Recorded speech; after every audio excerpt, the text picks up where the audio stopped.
been asked to be the spokesman in saying a word of introduction to what you're about to see. So far as possible, the editors have made it an account of the really important men in this campaign.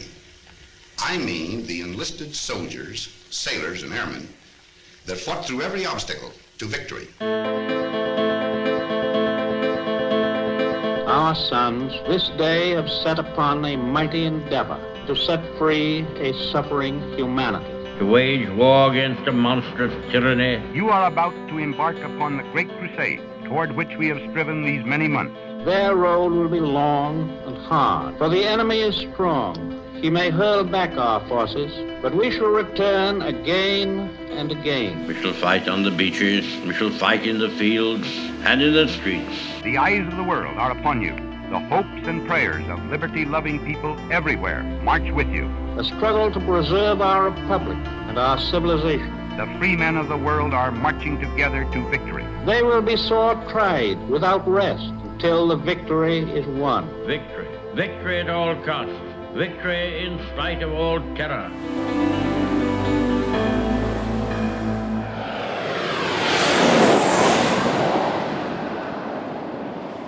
Good evening, I'm Jed Bowl at historic Fort Douglas in Salt Lake City. Whether they were drafted or enlisted, many of Utah's World War II veterans started their journey in the military right here. They didn't fight just to save America, they fought to save the entire world. Now, the ones that are still with us are eager for what Utah Honor Flight has to offer, a free trip to Washington, D.C. to see the World War II Memorial. Tonight we follow some of our local veterans on this journey, a journey one veteran referred to as one last day in the sun. Visiting the World War II Memorial is something that most of them never got a chance to do. It's the last piece of a puzzle that they started 70 years ago.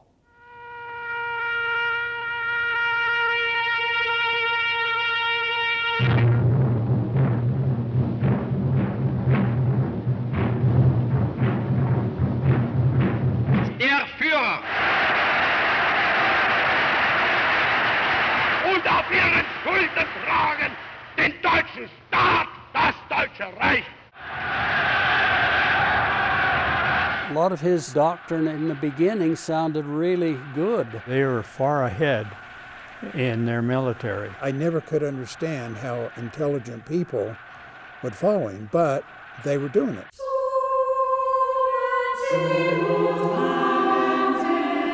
He started being more aggressive. In 3 months, he'd taken all those surrounding countries. I mean, he just took one at a time. There was virtually no fighting. He just sent his troops in. I grew up hating Hitler, and we had no idea what he had really done to those people. I don't say he's an animal, but I guess I thought it was psychotic. We didn't want to go to war. There was no war. We just got through the war. The U.S. was way, way down when World War II broke out. We had the smallest armies almost in the world. You heard about it. You read the news. But it wasn't happening to us. We're willing to help, but we don't want to put feet on the ground.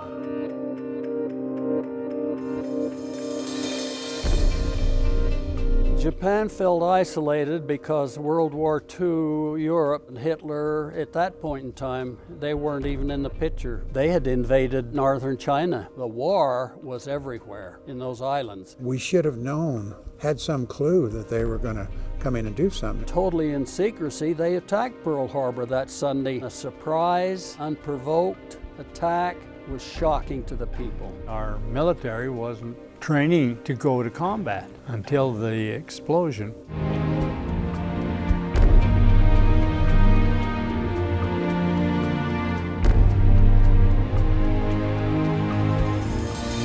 Oh, by the droves. As fast as they could. There's your patriotism coming back just overnight. Lines in all the cities of the young men going to volunteer. 17 years old. Never been away from Utah, really. I told my dad I wanted to go. Our whole soul wouldn't have let us not do what we did.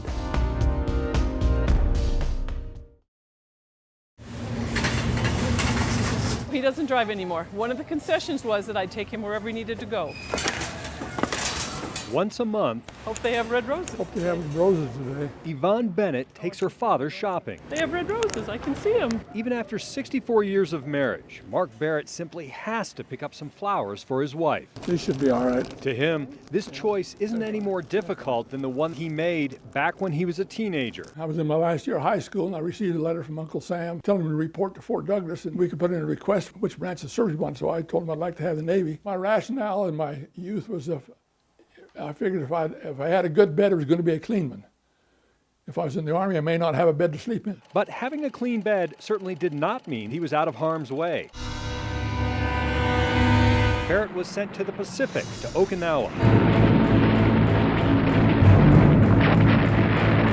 Often referred to as the last stand of the Japanese military, it was the site of some of the fiercest fighting of the entire war. Our job was to intercept the kamikaze suicide planes coming in. 2 of the 8 ships in our squadron were hit the first week we were up there. The class of destroyer we were on, there were 2 smokestacks. The kamikaze one hit had sheared off the second stack completely and had killed 100 men on that ship. The pilot was thrown out of the plane and he landed dressed in his ceremonial robes, landing on the deck of the destroyer. Unlike so many others, Barrett made it home, and like so many others, he did so with little fanfare. He met a girl at BYU, got married, and found a job in the agriculture business, even managing farms for the LDS Church. He and his wife raised 7 children together, but there was something missing. That's when his daughter heard about the honor flight. The men in that generation, they went to war because that's what you did. And when they came home, they just came home and resumed their lives. They didn't get the recognition that servicemen get today. Yvonne filled out the application, and one day the phone rang. When they said, "Are you still interested?" I squealed and I said, "Yes, yes." Once a month, just a few blocks from Barrett's childhood home where he received his draft notice, on the street that still bears his family name, once a month, Yvonne takes her father to visit her mother. And she was a wonderful wife, a wonderful mother to our children. This is what Dad always brought to Mom when she was alive. Red roses was her favorite. It's always a sentimental and thought-filled time for me because I remember the many good times we've had together. Mark lives alone now. For him, the honor flight is a chance to remember the days of his youth and a chance to know he made a difference. I wanted him to know that America appreciates what he and all those millions of other soldiers did. Oh, your mother's enjoying them. They'll enjoy him. After Normandy, we went back to England and we jumped in Holland. This hat I got over in the Battle of the Bulge. I took this off a German prisoner, and I've had it for 70 years. Memories flow freely for Jack Hansen. It's Springfield, 1811. He enlisted in the Army at Fort Douglas, and like many others, was given a choice. Anybody want to go in the paratroops? And I had my hand up this little ways, and they said, "There's one, get him." Danger was part of the job, resulting in an extra $50 a month, a lot of money back then, and a tempting proposition for Hansen. He became an elite, highly trained soldier as part of the famed 101st Airborne Division. Leaping out of planes and dropping in behind enemy lines was all in a day's work. Paratroopers are real, kind of like the Marines, real proud, you know. The life of a paratrooper would be a challenge for anyone, and even more for Hansen. Well, especially when you're scared of heights. Combat was a constant for Hansen. France, Holland, Belgium, Austria, Germany. He and his fellow soldiers crisscrossed Europe. Those memories have lasted a lifetime, especially those of the Battle of the Bulge. We had no winter clothes. I finally got a pair of boots off a dead guy, put straw in them. A lot of guys were getting trench foot. The Bulge was Germany's last big offensive of the war. The Nazis drove back American forces, leaving Hansen and his unit cut off and surrounded. So miserable and cold. They're shelling us all the time. The Bulge and other battles with the Germans proved deadly for many of Hansen's friends. We lost more than half of our company. The combat and the despair brought Hansen and his fellow soldiers even closer, as did the happier times. We were some of the first ones there to Hitler's hideout. Also known as the Eagle's Nest, Hansen paid a visit to Adolf Hitler's mountaintop hideaway. Some of the guys had some of their silverware. I had his phone for a while until I lost it, and a broom I took just for the fun of it. The bonds Hansen forged with his brothers in arms through good times and bad never failed. Oh, just like brothers, even more so than brothers. Hansen kept up with his comrades over the years, even getting together for reunions long after they'd defeated the Nazis. This is a catalog of the veterans that were still alive in 1993. But time accomplished what the war could not. All my friends in F Company, and they're all gone now. To his son, the honor flight presents a chance to reinforce his dad's old memories, which have almost started to feel like they belong to someone else. I don't think he realizes what he actually did. You know, I know he did when he was younger, but now that he's older, like he says, it's just a dream to him. You know, it seems like it's so long ago it never happened. And hopefully the honor flight will create some new bonds with those who shared many of the same experiences. New bonds to help replace those he's lost. Like he says, all his friends now, that's where he wants to see his friends. He has to go to the cemetery.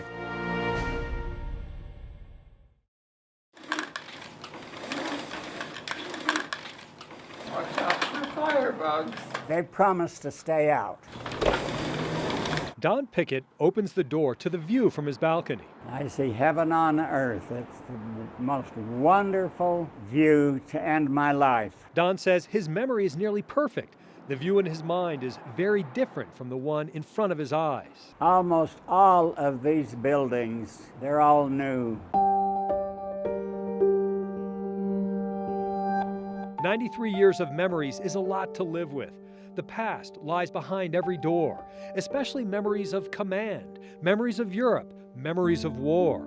Don Pickett. Lieutenant Pickett. Responsible for an armored platoon. 50 men. For Don, the war seems like it just happened yesterday. But for everyone he knows, even his own family, those memories sit in darkness. When we were young, my father did not talk about the war.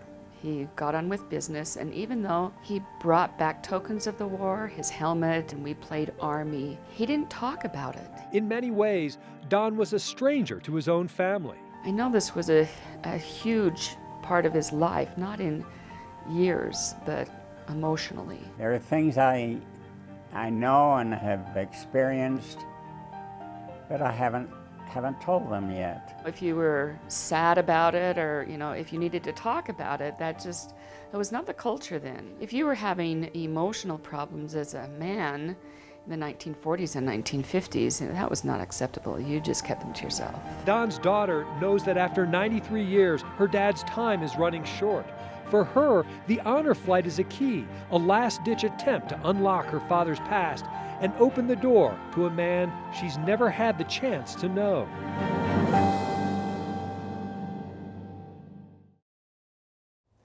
Many of Utah's World War II veterans ended their journey right here, beneath the headstones in the Fort Douglas Cemetery.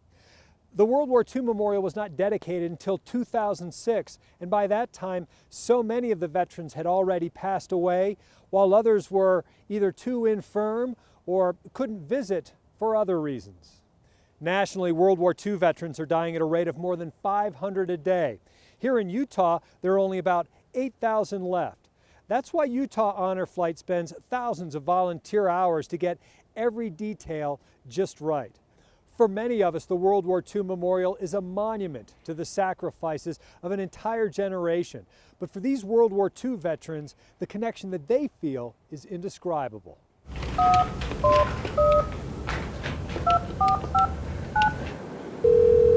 In the back of an auto repair shop in Richfield, I'm calling about your dad's application. The work to get these veterans to Washington never stops. So you will be shocked and surprised. You got to line up the hotels, you got to line up the flights, you got to line up the buses, and if all the stars align, you can get them all on the same days. Would you like to be the one to tell your father? These men and women are not paid for these countless hours, but they know the clock is ticking. Some veterans have been waiting for months, some have been waiting for years, some aren't here anymore, they've passed away. Well, and his birthday's coming up, isn't it? These flights are free for the veterans. Everything is paid for through donations. And while money comes in with every bit of publicity, so do the applications. We've got to have the donations match these applications, because it would be heartbreaking to say, okay, Sorry. You can all tell him all together that he has a special birthday present. Yeah, I think that'll be nice. We're excited. We all will be excited. As many as 20 applications in a single day, 20 more veterans wanting to see their memorial. These volunteers don't earn anything, at least not in money.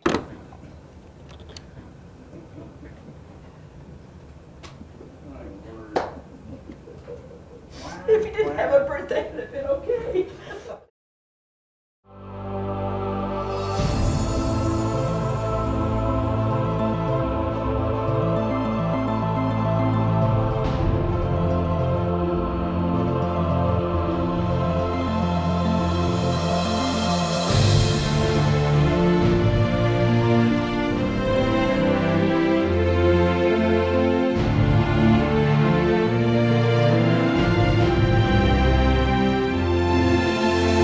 Years dropped from their life. Take me back to when I was a young man, when I was in the Navy, when I was 18 years old. Brought memories about my old buddies and wish they could have seen it before they all died. If you just look at them, you can see in their countenance that they are going back.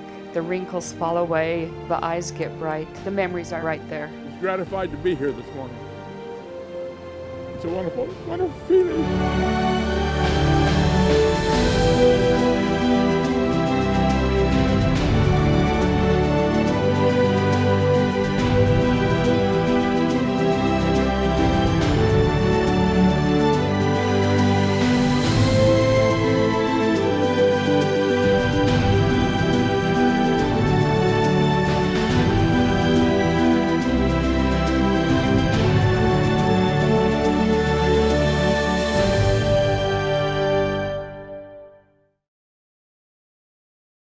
It is 5 years and more since Hitler marched into Poland, years full of suffering and death. I wish that Franklin D. Roosevelt had lived to see this day.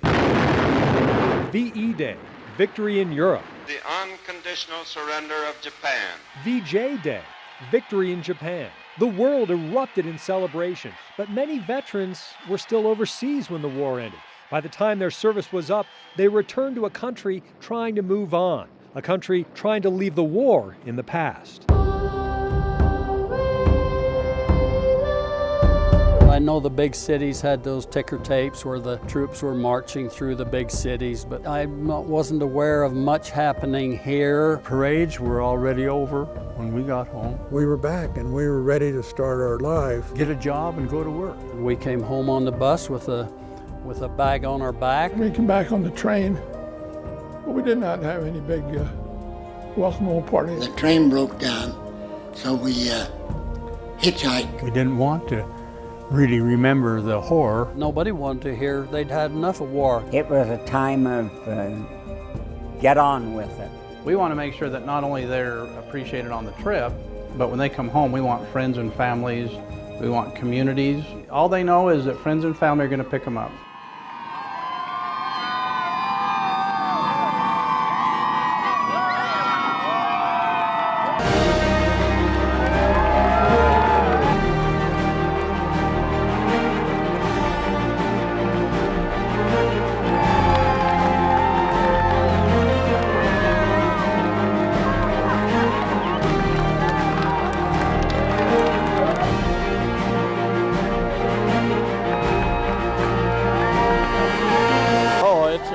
Biggest surprise I ever had. I think it's one of the best things that's ever happened to him. My grandkids are all here. Thank you. I can't believe this. It's too good to be true. I think it's wonderful, don't you? This is the most wonderful thing that has ever happened to me in my 93 years. My wife! Give me a kiss! It's just no words for it. It's just wonderful. I'm so happy! Thank you, thank you, thank you. Oh man, this is terrific. Thank you all. I salute all of you. But it makes me realize there's a lot of good people left in this world. It's overwhelming. That's all I can say. It's overwhelming.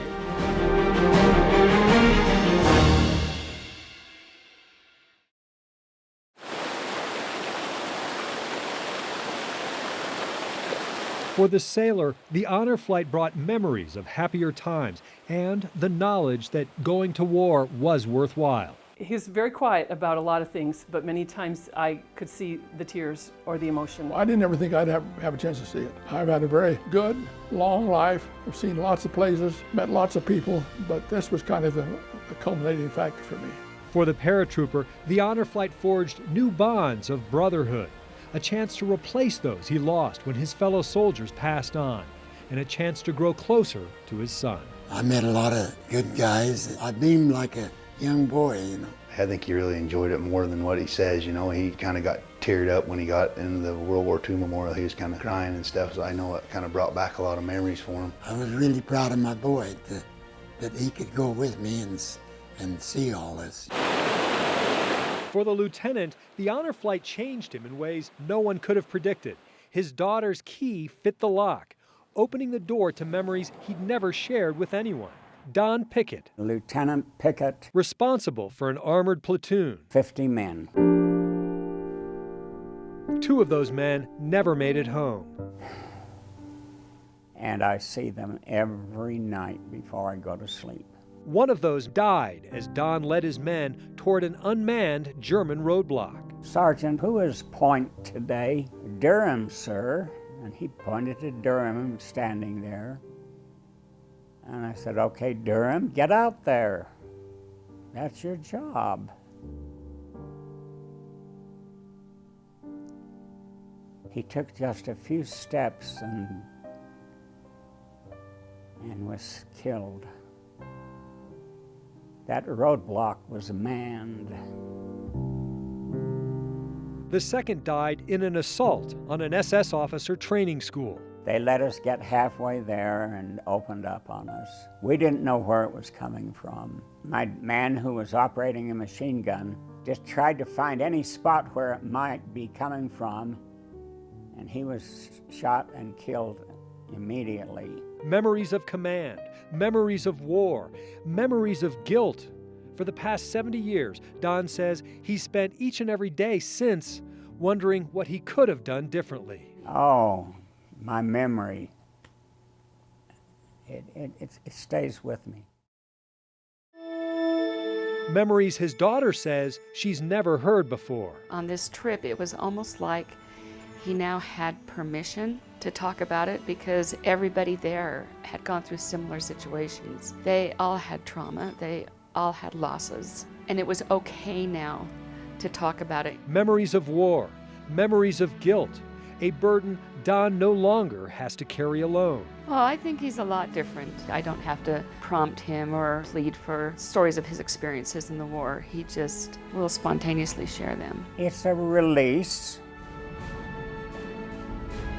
After all, I live them every night when I put my head on my pillow. Lieutenant Pickett, responsible for 50 men and 70 years of guilt. His old uniform still fits, and with the help of Honor Flight, he's now opened the door to a different man. What? I love you. I love you too. These trips are entirely free for the veterans, whether they served overseas and saw combat or served right here at home. But they're only made available through the generous donations of you, our viewers. If you'd like to sponsor a veteran or help a veteran apply, be sure to head over to UtahHonorFlight.org and look for the information online. I'm Jed Bohl. Thanks for joining us on our journey. And to our veterans, thanks for your service and your sacrifices in making this world that we live in possible.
You still afraid of heights? Yes. Yeah.